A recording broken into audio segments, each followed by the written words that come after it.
BSc third semester wave and optics unit first interference में हम बात करेंगे एनालिटिकल ट्रीटमेंट ऑफ इंटरफेरेंस की। एनालिटिकल ट्रीटमेंट ऑफ इंटरफेरेंस में हमारे पास दो सोर्सेज हैं। माना एक सोर्स S1 है, दूसरा सोर्स S2 है, दोनों कोहेरेंट सोर्सेज हैं। ये ध्यान देने वाली बात है, ये दोनों कोहेरेंट सोर्सेज एक सोर्स से डिराइव करके हमारे बनाए हुए हैं और लैम्डा जो कि वेवलेंथ है इन सोर्सेज की और ए एम्पलीट्यूड है जो wave emitted by two sources, यानी ये एम्पलीट्यूड है उस वेव का जो दोनों सोर्स के द्वारा इमिट की जा रही है। डेल्टा एक फेज डिफरेंस है दोनों वेव का जो कि पी पॉइंट पर पहुंच रही है। तो इसको हम ऐसे कह सकते हैं कि ये परपेंडिकुलर है प्लेन ऑफ पेपर के। y1 और y2 ये हमारे डिस्प्लेसमेंट है और इनके लिए हम अलग अलग फार्मूला कह रहे हैं। जैसे y1 इसके लिए हम कह सकते हैं जो हमारे इक्वेशन है y1 के लिए a1 sin omega T, y2 a2 sin omega T plus delta. ये दो इक्वेशन है और इसके अलावा जो हमारा ओमेगा है वो angular frequency of light wave है। Now, according to the principle of superposition, the displacement at point P at time t is given by जो हमने पहले दो इक्वेशन दिए हैं उन दो इक्वेशन में y1 और y2 का वैल्यू हमारे को पहले ही पता है। तो complete y is equal to y1 plus y2, then it will be a sin omega t plus a sin omega t plus delta. अब ये इसको हम इस तरह भी लिख सकते हैं a sin omega T plus A sine omega T cos delta plus A cos omega T sine delta. ये जो हमारा बना साइन ए प्लस बी के फॉर्मूले से हमने इसको रीअरेंज कर दिया है। इसको दोबारा अगर हम रीअरेंज करें तो हम लिख सकते हैं कि Y sine omega T 1 plus cos omega T 1 plus cos delta plus A cos omega T sine delta. Let we are considering 1 plus cos delta that is equal to are cos theta और इसी तरह से ए sine delta अगर हम are sine theta मान लें तो उस केस में हम आगे इसको लिख सकते हैं इस तरह। तो अब हमारे पास जो इक्वेशन 3 हम लिख सकते हैं कंप्लीट जो कैपिटल वाई है that is a cos delta sign omega T plus A sine delta cos omega t.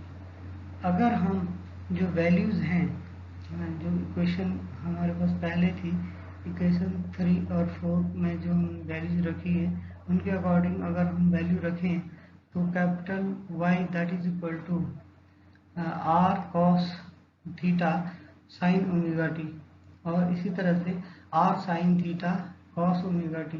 Because हम पहले ये मेंशन कर चुके हैं a cos omega a cos delta that is equal to are cos theta है। इसी तरह से हमारे पास a sine omega sorry delta को हम आर साइन थीटा कह रहे हैं। तो अब हमारे पास y is equal to R sine omega T cos theta plus R sine theta cos omega T. इसको हम ऐसे कह सकते हैं ये एक तरह का साइन ए प्लस बी का फॉर्मूला है जिसको हम इस तरह से दोबारा लिख सकते हैं y is equal to R sine omega T plus theta. माने ये मान के चले कि ओमेगा टी ए है और थीटा बी है। तो ये फॉर्मूला हमारा इस तरह से इक्वेशन नंबर 6 हमारे को मिल गई इस फॉर्मूला को यूज करने। This represent the equation of simple harmonic motion of amplitude R. जो एम्पलीट्यूड आर है उसका सिंपल हार्मोनिक मोशन का इक्वेशन ये रिप्रेजेंट करता है। तो अब जो एम्पलीट्यूड है आर वो हम कैलकुलेट कर सकते हैं। जो इक्वेशन नंबर हमारे पास 4 है और इक्वेशन नंबर 5 है उनको हमने एक बार स्क्वायर किया जो कि r sine theta r cos theta था, तो उसको हमने r square sine square theta plus का r square cos square theta को हम ऐसे लिख सकते हैं a square sine delta plus A square 1 plus cos delta whole square. तो इसको अगर हम आगे सॉल्व करें तो r square equal to a square sine delta plus A square into 1 plus cos delta square plus 2 cos delta. R square equal to A sine delta plus A square cos square cos delta square plus 2 A square cos delta. अब यहाँ हम जो ए square के और ए square के term है वो एक तरफ कर लेते हैं, तो हमारे पास cos delta square plus sine delta square हमारे को मिलेगा। तो हम इसको plus 2a square cos delta इस तरह से हमारे को मिलेगा। अब ये कंप्लीट जो आर स्क्वायर है तो ये अगर हम ऐड करते हैं तो 2a स्क्वायर और plus 2a square cos delta, यानी अगर अगेन हम फिर 2a स्क्वायर हम कॉमन ले लेते हैं तो 2a स्क्वायर ब्रैकेट में 1 प्लस कॉस डेल्टा हमारा आया।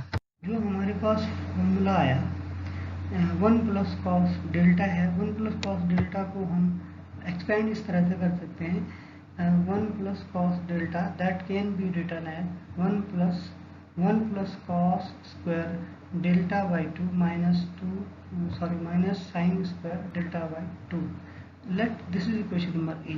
अब कॉस डेल्टा को हम कॉस स्क्वायर डेल्टा इसको हम इस तरह लिख सकते हैं कि हमने अगर रीअरेंज दोबारा अगर ये किया तो हम इसको ऐसे कर सकते हैं, क्योंकि दोनों तरफ से 1 कैंसिल हो जाएंगे और हमारे पास रहेगा कॉस डेल्टा और ये हो जाएगा cos delta equal to cos square delta by 2 minus sine square delta by 2, because 2 theta equal to cos square theta minus sine square theta.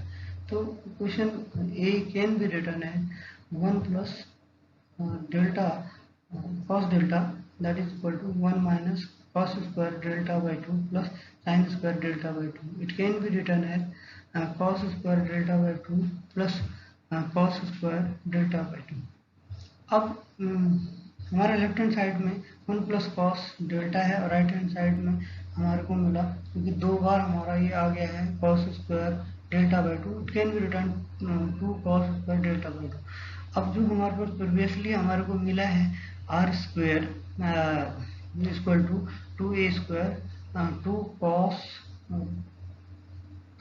Cos square delta by 2, तो इसको हम ऐसा भी लिख सकते हैं 4a square cos square delta by 2, या हम ऐसा लिख सकते हैं कि R square equal to 4a square cos square delta by 2। This is basically intensity at a point is proportional to the square of amplitude। यानी हम ऐसा कहना चाह रहे हैं जो आर स्क्वायर है that r square is basically that is proportional to I, जो इंटेंसिटी है इसके प्रोपोर्शनल है। यानी अगर हम यहाँ प्रोपोर्शनलिटी साइन अगर हटा देते हैं तो I कैन बी रिटर्न के R square. For simplicity if suppose we are saying k equal to 1, तो देन इन दैट केस अगर हम ये कहें कि आई इक्वल टू आर स्क्वायर भी कहा जा सकता है। सो इक्वेशन नंबर जो हमारे पास अभी आया है, जो आर स्क्वायर का वैल्यू आया था इससे ऊपर R square equal to 4a square cos square delta by 2 जो आया था, क्योंकि ये आर स्क्वायर जो आई के बराबर है तो हम ऐसा भी लिख सकते हैं I equal to 4a square cos square delta by 2। Suppose consider this is equation number 7। और अभी तक हमने आई स्क्वायर आई का वैल्यू निकाला, जो आई का वैल्यू हमारे को मिला उसके आधार पर हमारे पास 2 केसेस स्पेशल केसेस यहाँ पर हैं। तो उन स्पेशल केसेस में हम ऐसे कहते हैं, पहला केस है when phase difference two wave at a point delta equal to 0, 2 pi, 4 pi और 6 पाई। 6 पाई को हम 3 इंटू 2 पाई भी लिख सकते हैं। इसी तरह से up to so on n into 2 pi. कहने का मतलब ये है हम हर बार ये ऐसा कह सकते हैं कि ये 2 पाई के हिसाब से हमारा जो है डिफरेंस इसमें आता जा रहा है। पहली वाली जो हमारी कंडीशन है। और पाथ डिफरेंस, ये तो हम फेज डिफरेंस की बात करें। अब इसमें अगर हम पाथ डिफरेंस की बात करें, जो x है तो वो x equal to 0 lambda 2 lambda up to n lambda, यानी हम ऐसे कहें कि cos 2 पाई इक्वल टू 1। अगर cos 2 पाई इक्वल टू 1 हो तो जो हमारे पास पहले i का वैल्यू हमने जो लिखा था, उस केस में हमारा जो i का वैल्यू आएगा वो i का वैल्यू आएगा 4a², क्योंकि cos, उसमें जो cos का टर्म है वो 1 के बराबर हो गया, तो remaining we will get i equal to 4a²।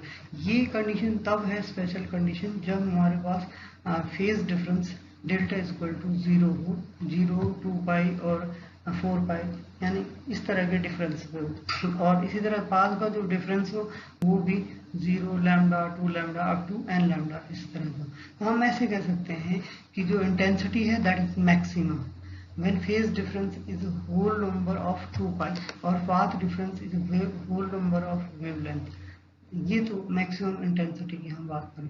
अब अगर हमारे पास दूसरे केस की हम अगर बात करें, when phase difference delta that may be pi 3 pi up to so on, बहुत मतलब इसी तरह से हम ऑड नंबर्स की अगर बात करते हैं, और लास्ट में 2n+1 पाई की हम बात करते हैं फेज डिफरेंस।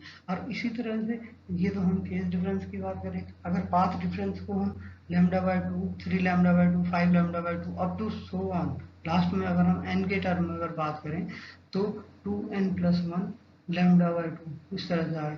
तो इस केस में हम अगर वैल्यू रखते हैं तो जो हमारे पास वैल्यू आएगा i का वैल्यू, जो कॉस का टर्म होगा, उस कॉस का टर्म जो है जहाँ हम वैल्यू रखते हैं तो वो 0 हो जाएगा, इसलिए i इक्वल टू 0 हो जाएगा। हम ऐसे कह सकते हैं hence intensity is minimum when path difference is odd number multiple of half wavelength.